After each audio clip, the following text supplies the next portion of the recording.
परम पूज्य गुरुदेव एवं परममणि माता जी के सूक्ष्म संरक्षण में सभी भाई बहनों का मैं बहुत बहुत स्वागत करती हूँ और सभी को मेरा प्रणाम।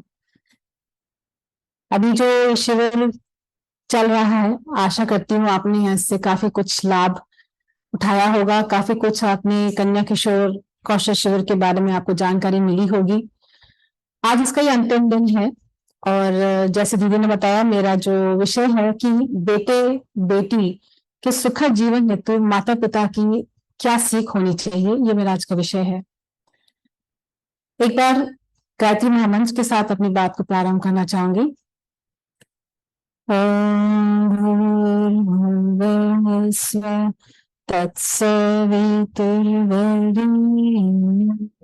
भर्गो देवस्य धीमहि धियो यो नः प्रचोदयात्। जैसे हम सभी जानते हैं, जो किशोरावस्था होती है जीवन के लिए बहुत ही महत्वपूर्ण अवस्था है, जिसको हम कहते हैं जो एक स्वर्णिम काल है। इस समय बच्चों के शारीरिक, मानसिक और भावनात्मक जो विकास होता है बहुत तेजी से होता है। तो ये बहुत ऐसा समय है जिसमें कि माता पिता या आपके गुरु के द्वारा जो मार्गदर्शन जो है बहुत आवश्यक होता है। तो जिसे कहते हैं कि जीवन की आधारशिला है और इसी समय में रखी जाती है। वो ये जो नींव है, अगर यदि कमजोर होगी तो बच्चे के भटकने के बहुत चांसेस होते हैं। और जैसे कि हम कोई भी इमारत बनाते हैं तो नींव पर रखी जाती है। यदि नींव मजबूत होगी तो इमारत आराम से सीधी खड़ी होगी, नींव कमजोर होगी तो इमारतें नीचे ढह जाती हैं, गिर जाती हैं। इसलिए ये समय जो है, खासकर जो किशोरावस्था है, 13 से 19 साल, 19 से 29 साल आप ले लीजिए, इस एज में काफी पतन की गुंजाइश होती है, काफी भटकाव के चांसेस होते हैं, क्योंकि आप देख ही रहे हैं इतना मॉडर्न वर्ल्ड है, टेक्नोलॉजी इतनी बढ़ रही है, कहाँ से कहाँ, क्या से क्या, घर बैठे आप दुनिया भर के लोगों से बात कर सकते हैं। इतनी मशीनें आ गई हैं, हर चीज मतलब बहुत तेजी से बदलाव आ रहा है, भटकाव है, गलत संगति है। तो बच्चों को इस समय बहुत ही संभाल के और बहुत ही प्यार से बच्चे समझाने की आवश्यकता होती है। और यदि माँ बाप सोचें कि हम डांटे डपटे या उनको मारपीट करें, इससे कोई फायदा नहीं होगा। उनको आपको बहुत प्यार से समझाने की आवश्यकता है और एक कैसे कहते हैं ना, दोस्त की तरह हर चीज को समझें और उनकी फीलिंग्स को समझें, और इस तरह से हम बच्चों को समझा सकते हैं। तो आप बच्चे जो है चाहे पढ़ लिख कर डॉक्टर बन जाए, इंजीनियर बन जाए, किसी ऊंचे पद पर आसीन हो जाए, लेकिन यदि वो एक श्रेष्ठ इंसान नहीं बन सके या अच्छे गुणों का विकास उनमें नहीं हो सका, तो मैं ये कहूंगी कि ऐसे इंसान, उनके बिना ना तो व्यक्तिगत, ना तो पारिवारिक या सामाजिक, इन किसी भी कार्य क्षेत्र में उनको सफलता नहीं मिल पाती। तो प्रश्न अब ये उठता है कि अच्छे कैसे बने और सही रास्ता अपनाने के लिए हमें क्या करना चाहिए। तो एक सफल व्यक्ति के लिए देखिए, शिक्षा के साथ साथ चिंतन में उत्कृष्टता, चरित्र में आदर्शवादिता और व्यवहार में शालीनता का समावेश बहुत आवश्यक है। तो ये तीन चीजें, खासकर चिंतन, चरित्र और व्यवहार, आपकी पर्सनैलिटी बनाता है। अब चिंतन को श्रेष्ठ बनाने हेतु हमें क्या करना चाहिए? देखिए, आपने कभी सुना होगा कि जैसे कई लोग, बड़े लोग, ज्ञानी लोग बताते हैं, चिता और चिंता, इसमें एक छोटी सी केवल एक बिंदु का फर्क है। चिता जो है देखिए एक मृत व्यक्ति को जलाती रहती है, और चिंता जो है, जो मनुष्य जिंदा होता है तब उसको जिंदगी भर जलाती रहती है। लेकिन चिंतन का जो सही मतलब है, चिंतन, अब देखिए चिंतन का सही मतलब होता है कि हमारी सोच, हमारे जो जिंदगी के जो क्रियाकलाप होते हैं, उसको हम कैसे कर रहे हैं, क्या करते हैं, ये होता है चिंतन। अब केवल परमात्मा का नाम लेना या फिर हम केवल माला घुमाएं, ये चिंतन नहीं कहलाया जाता। परमात्मा का नाम में तो भक्ति कहलाती है, या माला आप जप रहे हैं, भक्ति कर रहे हैं, भगवान को पूज रहे हैं। लेकिन असली अर्थ जो होता है चिंतन का, वही होता है कि अपने क्रियाकलापों का अध्ययन करना। तो हम दिन भर में सुबह से उठते हैं, दिन भर हम क्या क्या काम करते हैं, और अच्छे बुरे हमारी चीजें दिन भर घटती हैं। यदि हम बच्चों से ये कहें कि अपना चिंतन अच्छा रखना है, तो हम इनसे ये कह सकते हैं सोने रात को सोने से पहले हम अपने दिन भर के जो क्रियाकलाप थे उसका थोड़ा अध्ययन करें। हम सुबह उठे, उसके बाद हमने क्या किया, उसके बाद क्या किया, रात भर तक हम सारा एक दिमाग में डिटेल जैसे हम सोचे कि हम सुबह से क्या कर रहे थे। हमने किसी को अपशब्द बोले, अभद्र शब्द बोले, या किसी को हमें हर्ट करा, तो हम एक चिंतन मनन करें। हम बच्चों को ये भी बताएं कि हमारी सोच, हमारे विचार श्रेष्ठ हो, दूसरों के प्रति हम बुरा भाव न रखें, किसी को गाली गलौज न दें, और एक तरह से सोने से पहले हम अपने दिन के क्रियाकलाप क्या थे उसका चिंतन मनन करें। यदि गलती करी है तो भगवान से, परमात्मा से हाथ जोड़ करके माफी मांगे कि हमसे गलती हुई है भगवान, और हम अपने आप को सुधार सके। ये हुआ चिंतन मनन, अपने कर्मों का नियंत्रण करना, अपने अपने जो क्रियाकलाप करना उस पर नियंत्रण रखना। इससे क्या होता है, बच्चों की सोच जो है वो पॉजिटिव होती है, गलत राह पे नहीं जाते, अपनी गलतियों को समझते हैं। तो ये हो गया आपका एक चिंतन मनन। अब देखिए, जैसे जो हमारे ऋषि मुनि हुए, जैसे महर्षि अत्रि हैं, भारद्वाज हैं, इन्होंने भी आत्मचिंतन करके आत्मज्ञान को प्राप्त किया, और इस तरह से उन्होंने वो ज्ञानी बने, आगे बढ़े। तो हम बच्चों को ये सीख दे सकते हैं कि चिंतन हमारा श्रेष्ठ होना चाहिए, सोच हमारी अच्छी हो, नियमित रूप से हम स्वाध्याय करें, अच्छी पुस्तकें पढ़ें। इसके अलावा नैतिक एवं जो मानवीय जो मूल्य विकसित करने वाली जो साहित्य होते हैं, स्वाध्याय के माध्यम से चिंतन को हम श्रेष्ठ बना सकते हैं। और बरंग जो गुरुदेव के आप जानते हैं 3200 पुस्तक उन्होंने लिखी है, उसको नियमित रूप से पढ़ें, जब ध्यान करें, इससे हमारा चिंतन श्रेष्ठ बनेगा और हमारे विचार उच्च होंगे। तो सबसे पहली चीज मैं जरूर कहूंगी, बच्चों का जो चिंतन है उसको सुधारने की आवश्यकता है। दूसरा है चरित्र निर्माण। अब आप सभी ने कहावत सुनी होगी कि यदि धन गया तो कुछ नहीं गया, लेकिन यदि स्वास्थ्य गया तो कुछ गया, लेकिन अगर आपका चरित्र चला गया तो मतलब सब कुछ चला गया। मतलब इसके इंग्लिश में समझना चाहूंगी, आप पैसे अगर आपके चले गए तो आप दोबारा कमा लेंगे, वापस कहीं से भी कमा लेंगे, जॉब में कैसे वापस आ सकते हैं, धन वापस आ जाएगा। स्वास्थ्य अगर आपका खराब है तो वो भी ठीक होने के चांसेस हैं नहीं है, ये डिपेंड करता है। लेकिन अगर आपका कैरेक्टर, जैसे कहते हैं चरित्र, वो चला गया तो आप सब कुछ खत्म हो गया। और उसको वापस मेंटेन करने के लिए, वापस वो चरित्र लाने के लिए आपको इतनी मेहनत करनी पड़ेगी। लेकिन एक बार आपको विश्वास टूट गया, चरित्र किसी पर बुरा मतलब ठप्पा लग गया, तो मतलब चरित्र खराब हो गया, कैरेक्टर खराब हो गया, कैरेक्टरलेस इंसान कहलाया जाता है। तो सबसे पहला है देखिए वासनात्मक चिंतन। आजकल आप देखेंगे 80% से ज्यादा जो बच्चे हैं, यंग जनरेशन, आप देखिए ज्यादातर जो है इन्होंने अपना चरित्र जो है इन्होंने कहते हैं ना खराब कर दिया है, जैसे अपनी शरीर की अपनी हवस पूरी करने के लिए। और इनको कोई समझाने वाला नहीं है कि अपना चरित्र अच्छा रखना कितना जरूरी है। जीवन में चरित्र की कितनी वैल्यू होती है, कोई समझाने वाला नहीं है। चरित्र खराब हो जाएगा तो अपनी जिंदगी आप खराब कर लोगे, कोई समझाता ही नहीं है। आज सचिन रावण जो था देखिए चरित्रहीन था, और इसीलिए उसके घर हर जगह गली गली में पुतले जलाए जाते हैं। भगवान राम जो थे वो चरित्रवान थे, उनके घर हर हर जगह मंदिर बने हैं, उनको पूजा जाता है। लेकिन ये अंतर समझाए कौन बच्चों को?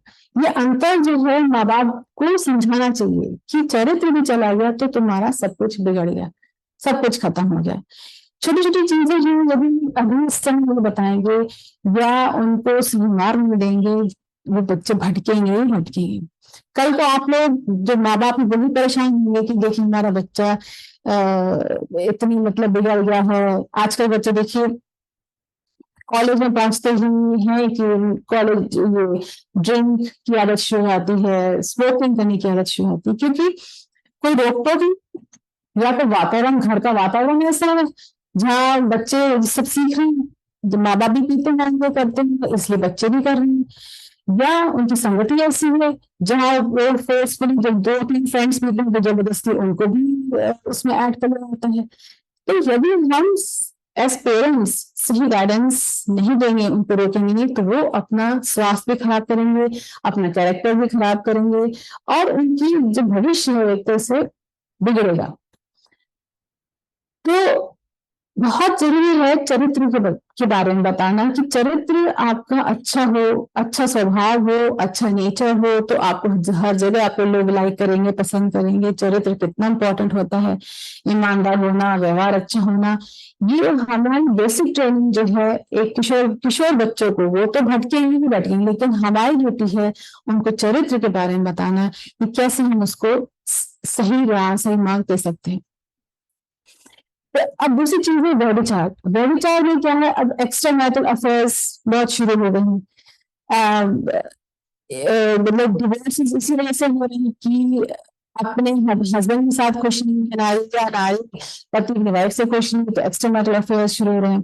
बच्चों की लिविंग रिलेशनशिप शुरू हो गई है। तो इनको रोकने के लिए भी रोक तो सकते हैं कि हम समझा सकते हैं, बच्चों को गाइडेंस दे सकते हैं, और ये है कि भटकने से पहले उनको सही मार्ग बताया जाए। तो चरित्र उनका और ये जो अफेयर्स का है आजकल, आज आप देखो ये इसको छोड़ा तो उससे मस्ती कर ली, तो उससे मस्ती कर ली, तो अपना भविष्य बर्बाद करते हैं, खराब करते हैं। तो ये सब पेरेंट्स की बहुत गाइडेंस की आवश्यकता है बच्चों को सही मार्गदर्शन देने की।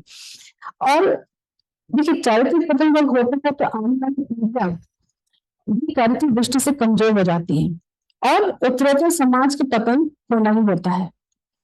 इसलिए आंतरिक दुर्बलता से लड़े और चरित्र को निखारने की आवश्यकता है। अगली पॉइंट है व्यवहार। व्यवहार आजकल देखिए बहुत स्ट्रेसफुल जिंदगी है, स्ट्रेसफुल लाइफ होने के कारण या तो पेरेंट्स इतने स्ट्रेस्ड आउट होते हैं कि पेरेंट्स बच्चों के साथ उनकी बात नहीं समझ पाते हैं, बच्चे चिड़चिड़ाते हैं, गुस्सा होते हैं, बात नहीं सुनते हैं, और कोई भी बात उनसे पूछो तो चिड़चिड़ा के जवाब देते हैं। तो ये क्या कारण है? या तो स्ट्रेस है, पढ़ाई का स्ट्रेस है, या माँ बाप का कोई प्रेशर है, या माँ बाप उतना ध्यान नहीं दे पाते हैं बच्चों के ऊपर कि हम बच्चों को सही मार्ग पे कैसे लाएं, या वो इतने व्यस्त हैं आजकल की जिंदगी में कि बच्चों को ध्यान नहीं दिया जाता। तो व्यवहार अच्छा नहीं होता है, व्यवहार अच्छा नहीं हुआ, चिड़चिड़ाएंगे बच्चे।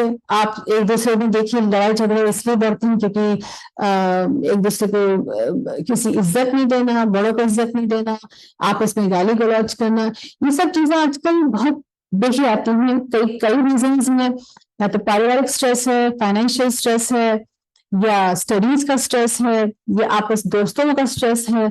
बहुत सारे स्ट्रेस देखने को मिलती है यंग बच्चों में। आप देखेंगे कि घर के प्रॉब्लम्स को लेकर किससे शेयर करें, उनको कोई शेयर करने वाला नहीं मिलता। या तो माँ अपने काम में बिजी है, फादर अपने काम में बिजी है, तो अपना दुख किसको बताएं।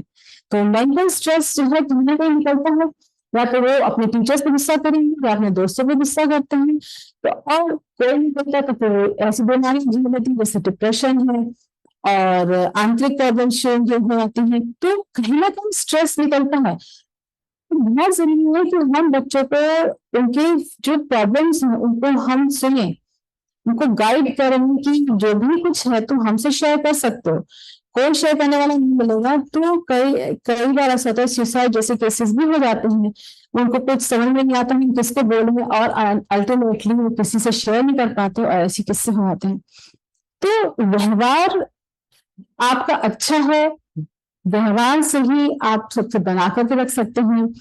और हंस के बात करना आजकल तो वैसे बहुत कम दिखता है, जिसके चेहरे देख के स्ट्रेस ही दिखता है। और व्यवहार में मैं ये कहना चाहूंगी कि छोटी छोटी चीजें हैं, यदि हम बच्चों को अभी से ट्रेन करें कि फ्रेंडली पेरेंट्स रहेंगे तो हम उनके कष्टों को दूर कर सकते हैं।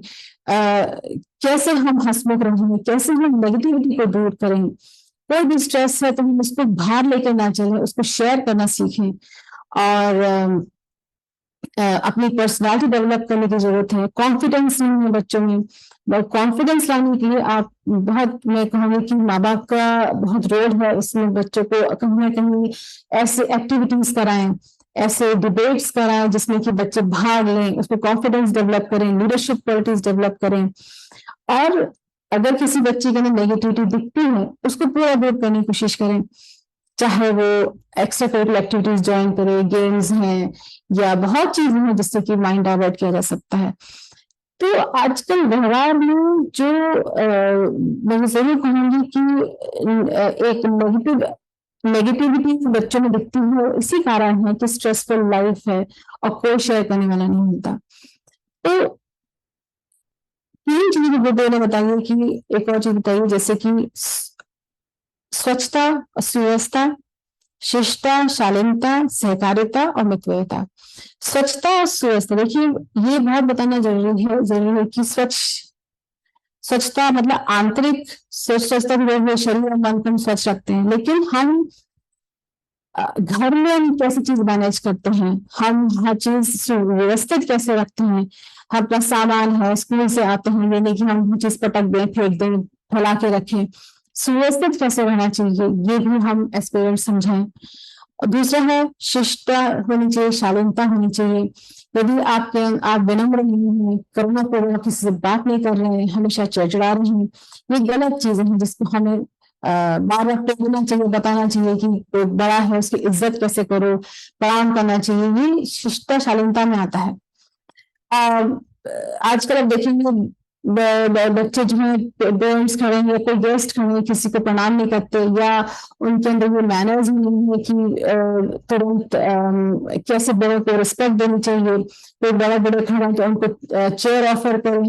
छोटी छोटी चीजें जो मायने रखती हैं, जो हम एज पेरेंट्स सिखा सकते हैं, जो छोटी छोटी मैनर्स हैं, शिष्टता है, शालीनता है, अपने आप नहीं आती, पेरेंट्स खुद करेंगे तो भी बच्चे सीखते हैं। घर में जो संस्कार जैसे परिवार है, बच्चे वही सीखते हैं, वही देख के बनते हैं। तो बहुत जरूरी है, हम चाहते हैं कि बच्चे वही चीज सीखे, शालीनता सीखे, अच्छी अच्छी बोली, अच्छे प्यार से मिठास से बात करना सीखे। वो आपके घर से ही शुरुआत होती है। यदि आप लोग नहीं करेंगे, पेरेंट्स नहीं करेंगे, तो बच्चे नहीं सीखेंगे। हम घर में चीख रहे हैं, चिल्ला रहे हैं या किसी से जो जोर से बोल रहे हैं, तो बच्चे भी वैसे सीखेंगे, तो वैसे ही बनते हैं, और वैसे ही उनका एटीट्यूड हो जाता है, वैसे ही उनके अंदर अहंकार आ जाता है।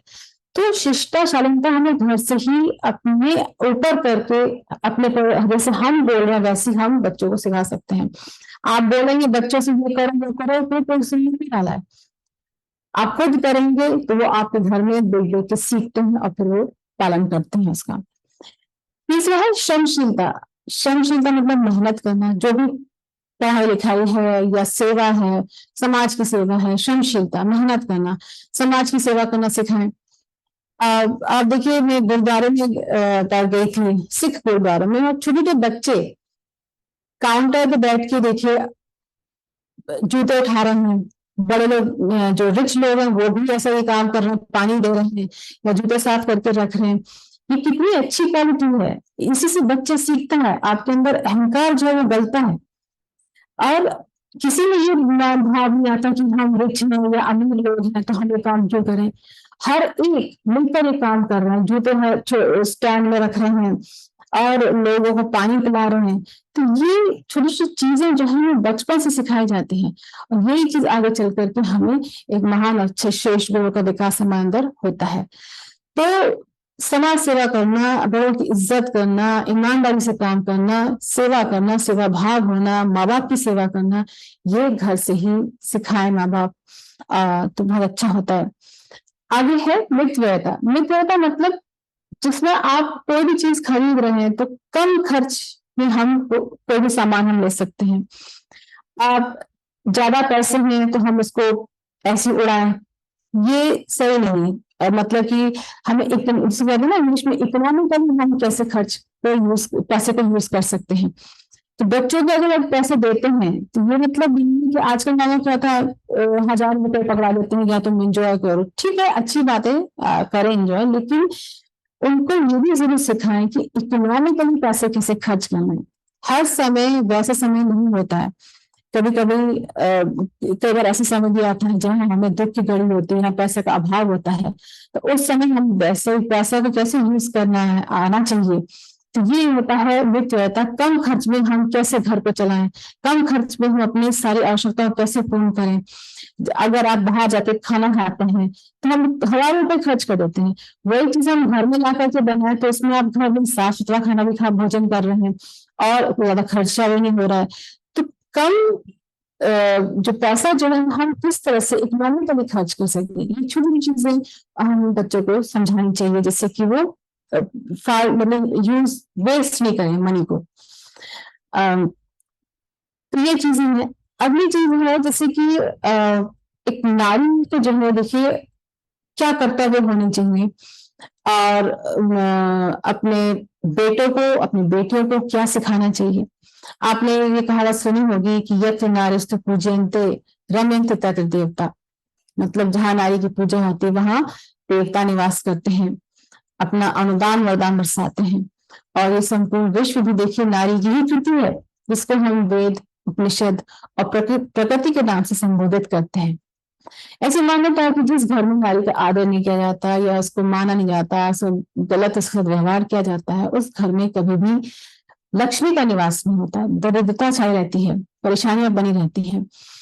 तो ये कहावत है, यदि हम उसको फॉलो करें, यदि हर एक नारी अपने पति को एक अपने दोस्त की तरह या एक भगवान की तरह माने या उसको ऐसा प्यार करे और पति जो है अपनी पत्नी को एक देवी के रूप में माने, तो जो आज हम घर क्लेश देखते हैं घर घर में हो रहे हैं ये सब कभी नहीं होंगे।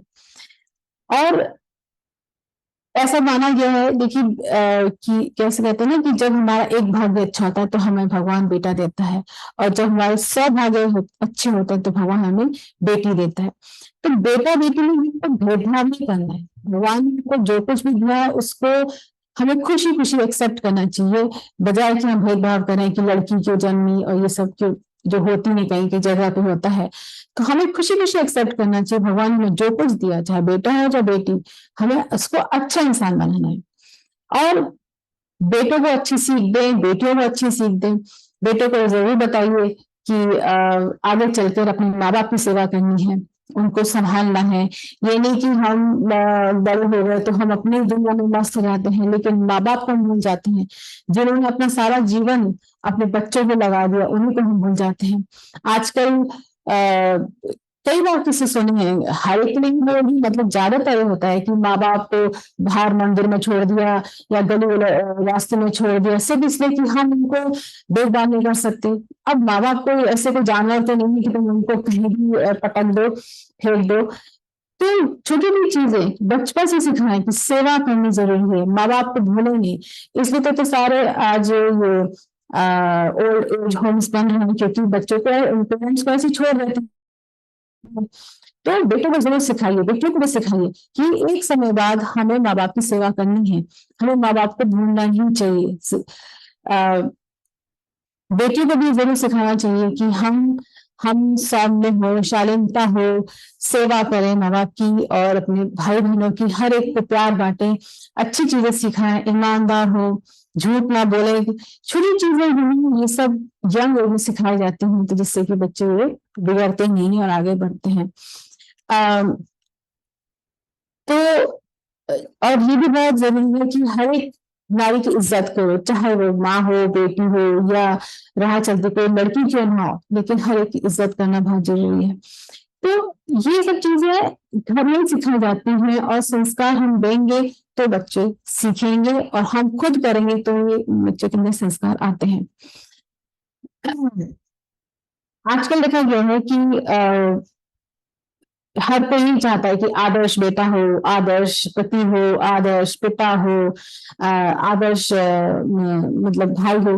तो ये सब क्वालिटीज हमारे तभी आएंगी जब यदि आप सोचिए, यदि अगर सारे बेटे अपने माँ बाप को मानने लग जाए, सारे हस्बैंड जो है अपनी पत्नी को मतलब अच्छी फ्रेंड या देवी के रूप में माने और सारी जो जितनी सासें हैं अपनी बहू को एक बेटी के रूप में दर्जा दें, सारी बहुएं जो है अपनी सासों को एक माँ का दर्जा दें और उनको रिस्पेक्ट करें, तो जितने घर कलेश वगैरह होते हैं ये सब समाप्त होते हैं। तो बहुत चीजें हैं जो बचपन से सिखाई जाती हैं, घर से सिखाई जाती हैं और ये हम लोग बदलाव ला सकते हैं। आजकल देखा गया है सीरियल्स में यही दिखाते हैं टीवी सीरीज में कि लड़ाई झगड़े हो रहे हैं, सास भी ननद भाभी बहन हो गई हैं, लेकिन हर कोई ये चाहता है कि मैं आदर्श बहू मिले, आदर्श बेटी हो, आदर्श माँ हो, आदर्श भाभी हो, आदर्श ननद हो। तो ये सब जो भूमिका एक नारी की है वो कहाँ से आई है? वो घर से ही आती है, माँ बाप के संस्कारों से आती है, और आसपास का वातावरण वो कैसा है उससे आती है।